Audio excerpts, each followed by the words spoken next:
Hi friends, welcome back to my channel. ఇంటింటి కథ part 36 రచించిన వారు డి కామేశ్వరి గారు. ఇక వీడియోలోకి వెళ్తే, నన్ను కట్టుకున్న పాపానికి సహిస్తున్నారా, లేక నా డబ్బు కోసం సహిస్తున్నారా? అదంటే అప్పుడే అంత ప్రేమ అంటూ ఒక మాట అంటే ఊరుకోనంటున్నారు అని లత ప్రసాద్ని ఎత్తి పొడిచింది హేళనగా. ప్రేమ, అభిమానం అన్న పదాలకి నీకు అర్థం తెలుసా అసలు అంటూ ప్రసాద్ అంటాడు. అబ్బా, ఈ నెలలలో వాటి అర్థం తెలుసుకున్నారన్నమాట అంటూ విలాసంగా నవ్వింది లత ప్రసాద్ని చూస్తూ. ప్రసాద్ తిరస్కరంగా ఏహ్యంగా చూశాడు.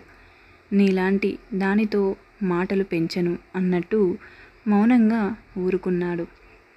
ఆ కోతి మొహం నాకంటే అందంగా అనిపించిందా మీకు అంటూ కవ్వించింది. కోతి మొహం అని తెలిసి ఇంకెందుకు ఈర్ష్య? ప్రసాద్ కూడా వ్యంగ్యంగా నవ్వాడు. మీ మగాళ్లకు ఆడదైతే చాలుగా మరో బాణం విసిరింది లత ప్రసాద్ పైకి. నిన్ను పెళ్ళాడాక ఆడదాని మీద ఈర్ఛ చచ్చిపోయింది. ఆ విషయంలో నీవు నిశ్చింతంగా ఉండొచ్చు అంటూ కసిగా అన్నాడు. ఆ మాటలకి, ఆ వ్యంగ్యానికి, ఆ అవమానానికి లత మొహం ఎర్రబడిపోయింది. ఆ అవమానం తట్టుకోవడం కష్టమైపోయింది. మీరు అంటూ నన్ను శివంగిలా, ఆడపులిలా విరుచుకుపడి అందినవన్నీ అతని మొహాన విసిరింది. ఉద్రేకంలో ఊగిపోతూ, దాన్ని ముందు రేపటికల్లా ఉద్యోగంలోంచి తీసేయండి, లేకపోతే ఊరుకోను. మళ్ళీ అది ఆఫీస్లో అడుగు పెట్టడానికి వీల్లేదు అంటూ అరిచింది. రేపటికి దాన్ని గెంటించకపోతే నా పేరు మార్చుకుంటాను, చూద్దురు గాని రేపేం చేస్తానో అంటూ అరిచింది. ప్రసాద్ మొహం తెల్లబడింది. ఈ రాక్షసి అన్యాయంగా ఆ అమ్మాయి మీద పగబట్టింది ఏమిటి?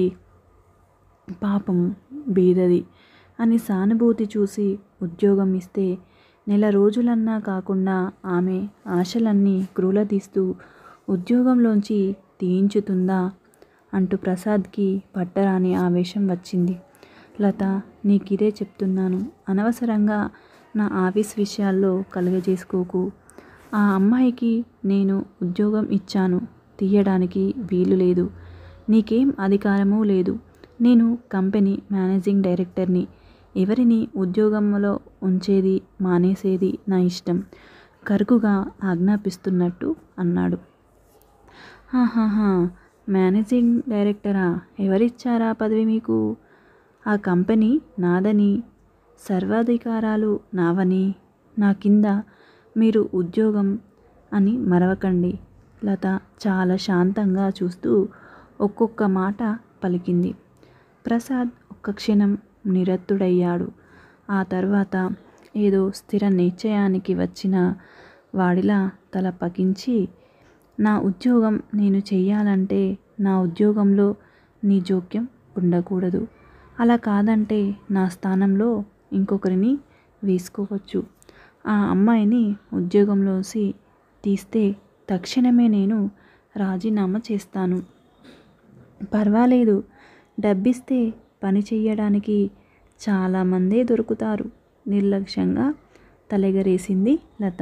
సరే అయితే. ప్రసాద్ ఇంకా మాట్లాడవలసింది ఏమీ లేదని అక్కడి నుంచి లేచి వెళ్ళిపోయాడు. లత ఏదో ఆలోచిస్తూ అలా ఉండిపోయింది. ఇక అదలా ఉండగా, వసంత మొన్న ఆఫీస్కి వచ్చిందే, ఆ అమ్మాయి మన బాస్ ఫియాన్సీ అట. ఎంగేజ్మెంట్ కూడా అయిందంట మొన్న.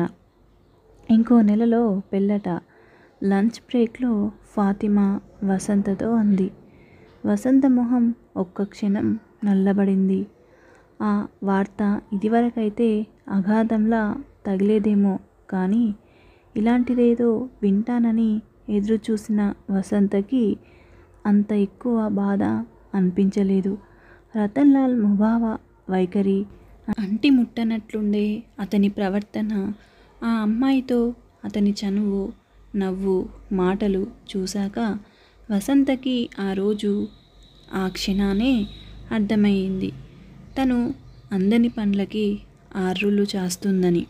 కానీ ఇన్నాళ్ళు ఏ మూలనో చిన్న ఆశ, ఏదో ప్రలోభం. ఎవరు చెప్పారు అంది నిర్లిప్తంగా. ఆఫీస్లో అంతా అనుకుంటున్నారు. ఆహా, మంచిదే, మళ్ళీ మనకో పార్టీ ఉందన్న మాట. హేవలంగా నవ్వింది వసంత. ఫాతిమా వసంత వంక చూసి, థ్యాంక్ గాడ్ నీవింత లైట్గా తీసుకుంటావనుకోలేదు. So you have come out of the craziness I am happy అంది ఫాతిమా. వసంత జవాబివ్వకుండా కళ్ళు వాల్చుకుంది. వసంత పైకి నవ్విన ఆమె మనసులో అలజడి గుర్తించగలిగింది ఫాతిమా.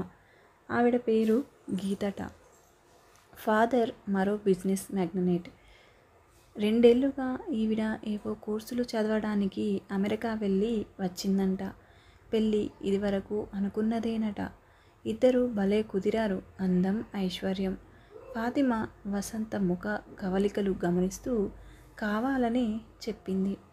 వసంత ఎంత ఫూలిష్గా ఆలోచించిందో బాగా తెలిస్తే తన తప్పు తెలిసి త్వరగా ఆ మైకంలోంచి మేల్కొంటుందని ఆమె ఉద్దేశం. వసంత వింది ఆ మాటలు. ఆమె మీద బాగానే పనిచేశాయి.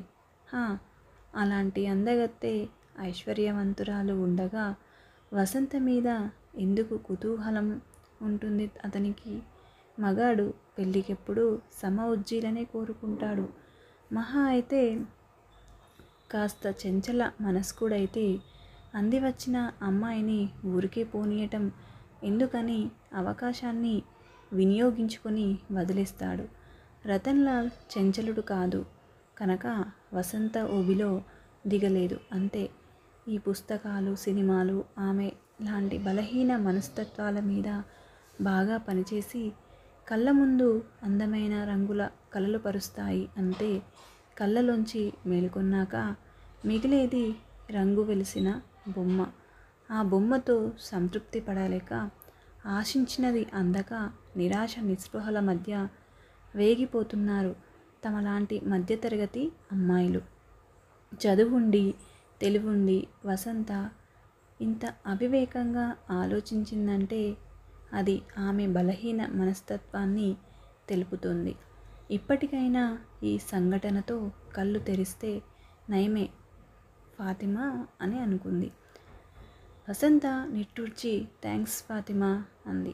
ఆ కృతజ్ఞతలు ఎందుకో ఫాతిమకి అర్థమై సంతృప్తిగా నిట్టూర్చింది. ఇక వెంకట్రావు గారు ముందు వసంతకి సంబంధాలు వెతకసాగారు.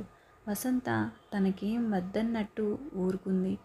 2 సంబంధాలు వచ్చి నచ్చి పెళ్లి చూపులకి పిలిచారు. ఓ పెళ్లి కొడుకు జూనియర్ ఇంజనీర్.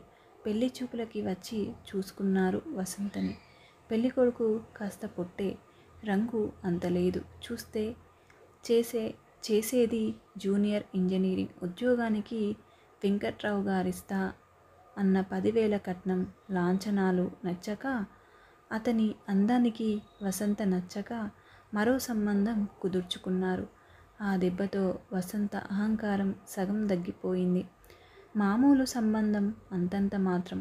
ఉద్యోగం, అందం ఉన్న పెళ్ళికొడుకు తనని నచ్చలేదని తిరస్కరించగానే వసంత తల కొట్టేసినట్లయింది. ఏడ్చాడు.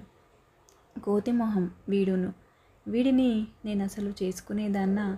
ఏదో మీరు చెప్పారని పెళ్లి చూపులకి కూర్చున్నా కానీ అంటూ సమర్థించుకుంటూ దబాయించింది. కానీ మనసులో భవిష్యత్తు గురించి భయపడింది. తనని వీడే నచ్చకపోతే ఇంతకంటే మంచి సంబంధాల వాళ్ళు నచ్చుతారా అంటూ మనసులో అనుకుంది Vasantha. Thank you for watching. ఈ వీడియో మీకు నచ్చినట్లయితే లైక్ చేయండి, షేర్ చేయండి, కామెంట్ సెక్షన్లో కామెంట్ చేయండి.